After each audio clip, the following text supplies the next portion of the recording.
স্থানীয়ভাবে কেউ কিছু বলার মতো কোনো ই আছে যে কিছু বলেন সাদালাল ভাই ভাই আপনারা লিস্ট দেন নাই কিন্তু এর আগে আপনাদেরকে একটু লিস্ট দেন এইখানে আপনাদের সামনে যারা আসছে সবাই বাহিরের মেহমান এবং খুব সম্মানিত মেহমান। কেন্দ্রীয় কমিটির সভাপতি আছে, সাবেক কেন্দ্রীয় কমিটির সভাপতি সেক্রেটারি আছে এবং বিভিন্ন আঞ্চলিক কমিটির নেতৃবৃন্দগুলো আপনাদের এখানে আছে। আপনাদের যদি এখানে কোনো সমস্যা থাকে আপনাদের এলাকার শ্রমিকদের আপনারা আমাদের সঙ্গে উঠে ধরতে পারেন, যাতে আমরা ভবিষ্যতে এগিয়ে নিয়ে আমরা কাজ করতে পারি। আপনারা কথা কি স্পষ্ট বুঝছেন? বুঝলে যদি আপনাদের কারো কোনো কথা থাকে আপনারা বলতে পারেন, কোনো অভিযোগ থাকলে।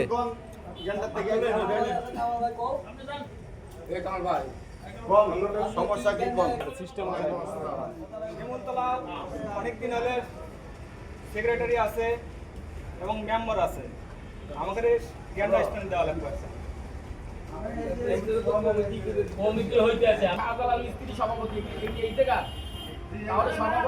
সভা সভাপতি ও ঢাকা শ্রমিক ওয়ার্কার্স ইউনিয়নের সকল নেতৃবৃন্দ ও দূর দূরান্ত আগত সকল শ্রমিক ভাইদের জানাই আসসালামু আলাইকুম।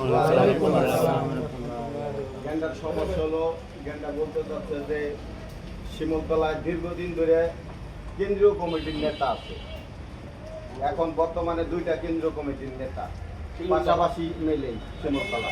ওনারা চাইতেছে যে কেন্দ্রীয় কমিটির একটা নেতা গেন্ডা স্ট্যান্ডে থাকার জন্য। ওনারা কথাটাও বুঝতে পারেন এই যে কেন্দ্রীয় কমিটি কারে কয়, আঞ্চলিক কমিটি কারে কয়। ঠিক আছে, ওনারা বুঝাইতে পারেন নাই। আর গেন্ডার অনেক সমস্যা আছে। আমিও মনে করি যে গেন্ডা স্ট্যান্ডে একজন দিলে ভালো হয়। যেমন গেন্ডা স্ট্যান্ডে ইসলামিক ছুটি ছাড়া কোনো ছুটি ওনারা পায় না। এখানে বহুত সমস্যা। এখানে দেখা গেছে যে একজন একজনের কথা ভালোভাবে গুরুত্ব দিচ্ছে না, কেউর কথা কেউ শোনার কোনো সময় নাই। এই কারণে শিমুল ঠিক আছে, আর আমিও সবসময় আসতে পারি না। আমার একটু শারীরিক সমস্যা আছে, এই কারণে আমি আগের মতো আসতে পারি না। যখন ফোকন ভাই ছিল আমি মাঝে মধ্যে আসতাম, এখন আসতে পারি না। তাই আমিও মনে করি যে কেন্দ্রীয় কমিটি আমাদের এখানে আছে রাজু তারাও, এই রাজুর জায়গায় পরিবর্তন করে গেন্ডা ওনারা যারা চায় তারে দিলে আমার মনে হয় সবচেয়ে ভালো হয়। তারপরে ওনাদের বক্তব্য আছে, ওনারা বলবে। আর সবচেয়ে বড় কথা হলো গিয়ে আমরা শিমুলতলা দুজন থেকে পাশাপাশি, কিন্তু শিমুলতলার কোনো কাজ হইতেছে। আমি মনে করি যে রাজু গেছে, মেম্বার গেছে, আর মেম্বার করে তো ভাই আছে, এই বইলা কিন্তু শিমুলতলাটাও মানে পতনের দিক দিয়ে যাইতেছে। এই কারণে আমিও মনে করি শিমুলতলা থেকে একজন গেন্ডা স্ট্যান্ডে করা হোক। এ বলে আমার বক্তব্য শেষ করছি। আসসালামু আলাইকুম।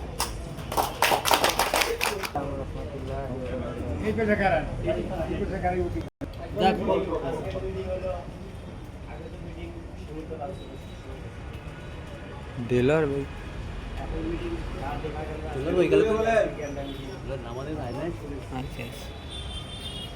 মিটিংকে কথা হলে একটা ছুটি, এই যে কতগুলো ছুটি গেল মেশিন, এমন কোনো মেশিন বন্ধ জানেন, প্রত্যেকটা মেশিন এই গানটা চলছে।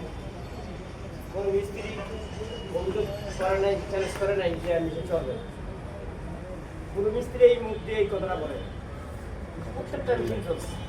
আমি ডিউটি করা বাদ দিয়ে প্রত্যেকটা এলিমেন্ট আমি ঘুরিয়ে মেশিন চলছে। আমি মিস্ত্রিকে জিজ্ঞেস করছি যে মেশিন চলে কেন, তো বলতে পারি না ছুটিগুলো মালিকে মানে না, মালিকে মানবো না, আপনারা শুনতে পারেন না।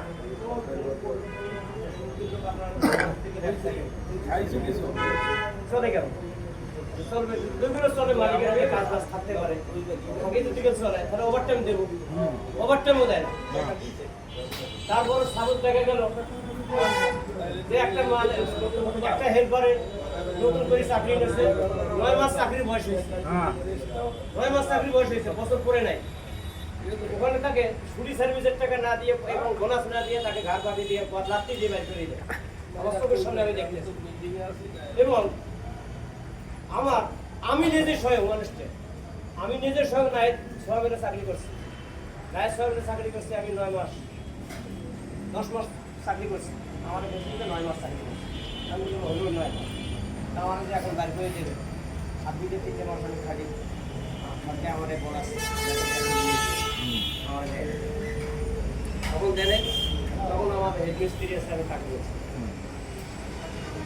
হেড মিস্ত্রির নাম কি শিমুলতলার বাবুল বাবুল বাবুল আমার সাথে ছিল। বাবুল আমি বললাম যে ভাই এই ঘটনা আমার তো ভাই, এই বাবুল আমার কাছে দিয়েছিলেন আপনি দেন নাই। হ্যাঁ হ্যাঁ মোবাইলে কথা বলছিলাম